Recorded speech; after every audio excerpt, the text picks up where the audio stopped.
People love to call Shinji a wimp, but they definitely have no idea how much he lifts when he's inside his mother. Wait, oh god, you. Today we are going to find out how much the EVA units can lift, or rather, how powerful they are. To achieve this, we need to take a good look at their athletic abilities. Also for this video, we will assume non-berserk EVA units to be equal in strength, because of this little wrestling match between Unit 01 and 02 in episode 24. If those two are equal, might as well assume Unit 00 is also. First, let's lay down the basics. The height of the EVAs are about 75 meters. Their mass can be approximated with human weight. An average human male is 1.8 meters in height and ideally weighs somewhere around 75 kilos.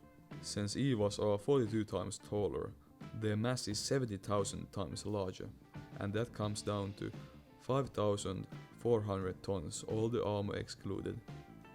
With the armor, the mass is probably about 9,000 tons. As a side note, if you're thinking that scaling by 70,000 sounds like much, remember that length is one-dimensional quantity, but mass isn't in this case.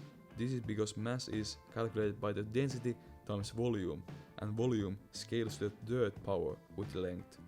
So when length doubles, the area quadruples and volume grows by 8-fold. Away from the tangent, in episode 22, we see Unit 0007 throwing the Spear of Longinus to the moon orbit. This translates to an absolutely insane muzzle velocity, since all the energy that the spear has is given during the throw. But anyhow, let us calculate the velocity needed to get the object to the moon orbit. First, I derived the satellite formula and calculate the velocity needed to orbit the moon at a distance of 4,000 kilometers by using the FAM, gravitational and angular momentum equations. And this came down to 1.1 kilometers per second. Next, I derived another expression that finds the needed velocity to get to the moon and have a velocity of 1.1 kilometers per second there. Used formulas were gravitational energy and kinetic energy.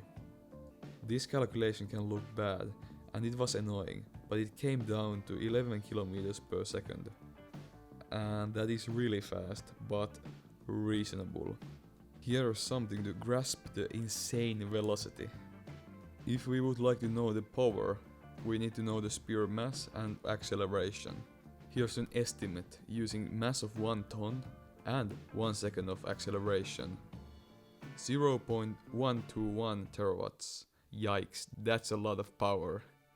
In the end of Evangelion, we see Unit 02 lifting a damn destroyer above its head.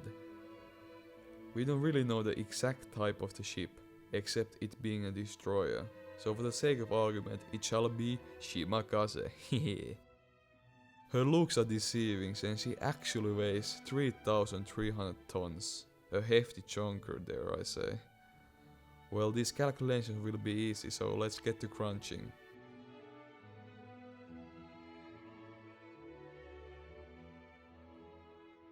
Yo! Golden ratio gigajoules. This is a POG moment.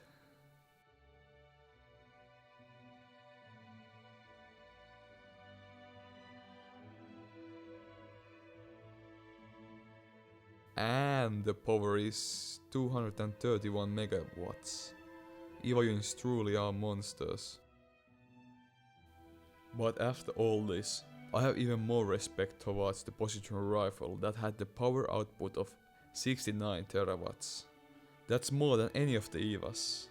It's cool to know that in Neon Genesis Evangelion, humanity actually made the most quote-unquote powerful weapon. Reject Adam, return to Lilith. Thanks for watching. I'll be having my matriculation exams pretty soon, so let's see how often I'll be able to upload. If I post something, I guess it'll be some exercises for the exam, so stay tuned for them, maybe.